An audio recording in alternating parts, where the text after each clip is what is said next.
Hi, this is Ashok here. I'm a trainer for CFA, and you are watching FinEx Training YouTube channel where I make content pertaining to CFA and investment banking topics. Types of companies.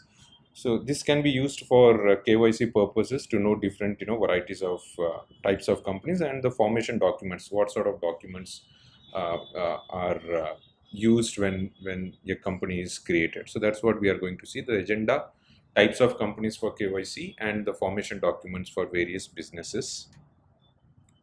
So these are some of the types of businesses, like sole proprietorship, partnership, private limited company, public limited company, trust. It can be NGO.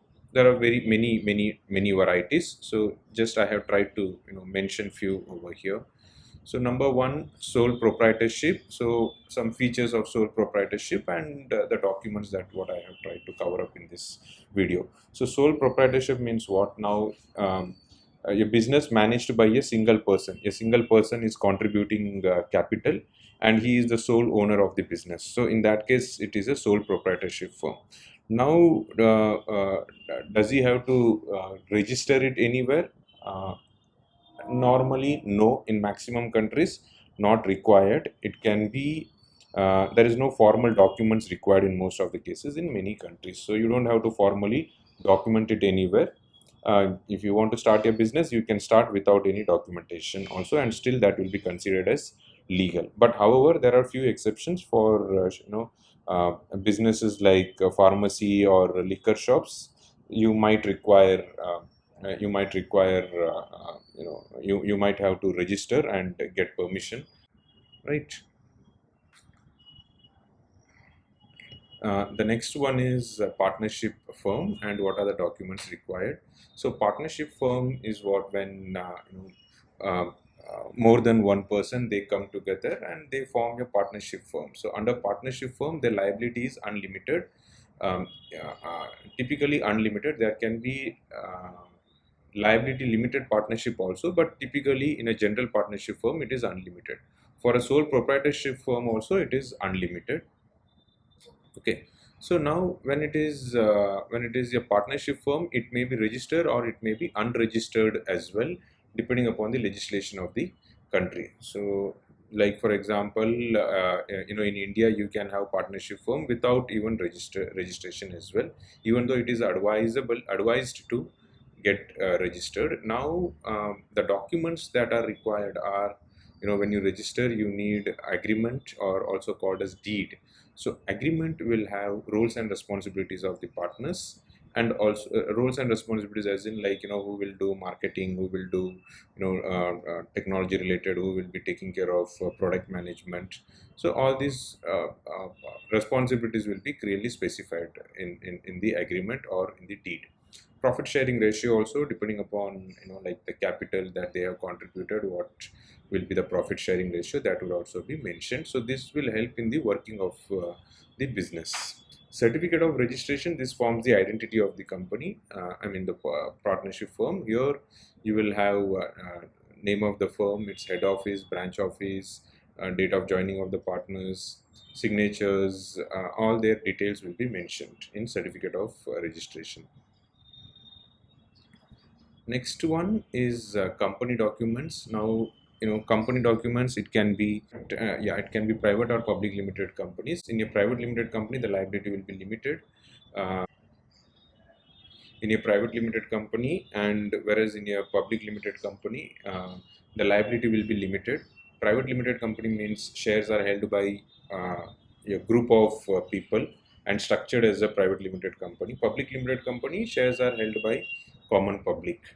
Now here, certificate of incorporation, you can think of it as a kind of birth certificate of a person, where you will find the date of birth when you are coming into this world. Similarly, here also certificate of incorporation is when the company was incorporated, started or formed. So that date will be mentioned here in certificate of incorporation. Articles of association and memorandum of association, these two forms are very, these two forms like very important documents to know the structure of the firm, like what is the skeleton of the company, like what they are going to do.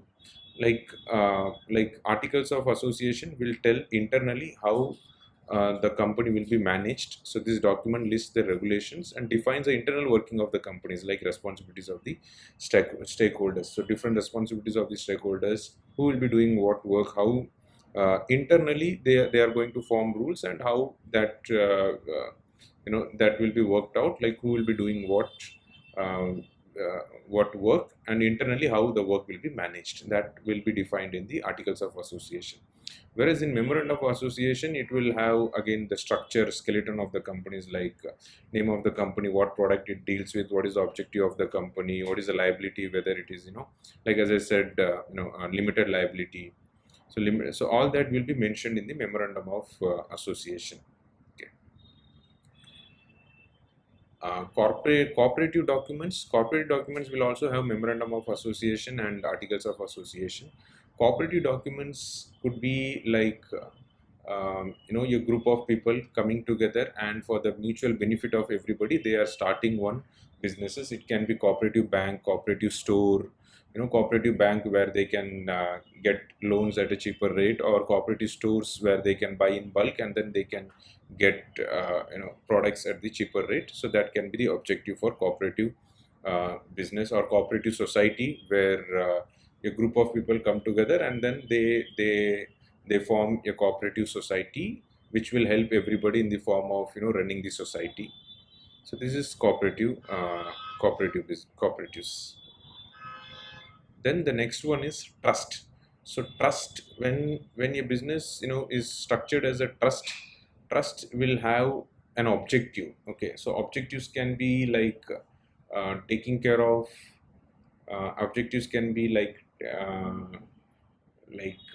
running an educational institutions, or running a hospital. So that can be the objective. So in this trust, money is invested by, let's say, whoever wants to start this trust. Money is invested by them. And okay, so trust is created by a settler. Settler is the one who creates the trust, and what will he do? He will transfer his assets to the trust. So now that asset belongs to the trust. Now trust will have an objective. Settler will keep one objective. Say for example, he is transferring his assets, creating a trust, so that the trust can help people to get education, or for maybe for health service. So accordingly, whoever is in need of such service, they will be the beneficiaries. People who want higher education, or people who want better health facilities, they can approach the trust, and they can get the benefit in through money, or they can they can get the treatment from such trust. Okay. Then appointer oversees trustees, as in, so trustee will be appointed. Trustees, like few people will be appointed, who will make sure that the objective of the trust is met. So what is the objective here? Like for example, to spread education. So trustees will make sure that the fund is following the trust is following the objectives well.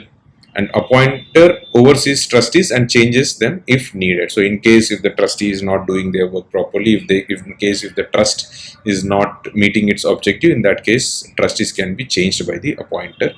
And they will also have articles of association to know how internally how the trust is supposed to be working, who will be doing what work, how the responsibilities has to be divided, all that and will be mentioned in the articles of association. Right, so this is just some of the companies I have introduced. I will be coming up with videos on anti-money laundering and other KYC stuff. Thank you.